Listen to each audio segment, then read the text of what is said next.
Matric level तक के student को ये 3 बातें लाजमी क्लियर हो जानी चाहिए। सबसे पहले तो ये है कि उस स्टूडेंट का टैलेंट क्या है, इस बात का पता लगा लेना बहुत ज़रूरी है, ताकि वो अपनी नेचुरल एबिलिटीज़ को पॉलिश कर सके और अपने कैरियर को मज़ीद मजबूत बना सके। नंबर 2, उस स्टूडेंट का इंटरेस्ट किस फील्ड में है, उसे अपना इंटरेस्ट ढूंढ लेना चाहिए, और ये काम कोई भी टीचर बेहतरीन तरीके से कर सकता है।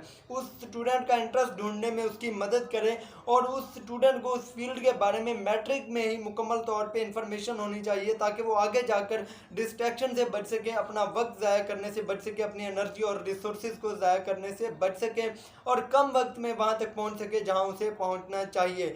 नंबर 3, उस स्टूडेंट को बिग ड्रीमर बना देना चाहिए। उस स्टूडेंट को कुएं के मेंढक की सोच से बाहर निकाल देना चाहिए। उस स्टूडेंट की थिंकिंग पर काम करना चाहिए, उसे बिग ड्रीमर बना देना चाहिए, ताकि वो इंसान आगे जाकर अपने ड्रीम्स पूरे कर सके या ना कर सके, वो उसके हार्डवर्क और उसकी किस्मत का खेल है, मगर उसकी सोच बुलंद होनी चाहिए, ताकि वो इंसान अपने आप को छोटे छोटे कामों में अपने लाखों करोड़ों अरबों रुपए के जिस्म को ज़ाया ना करे। Thank you so much. अल्लाह हाफिज़।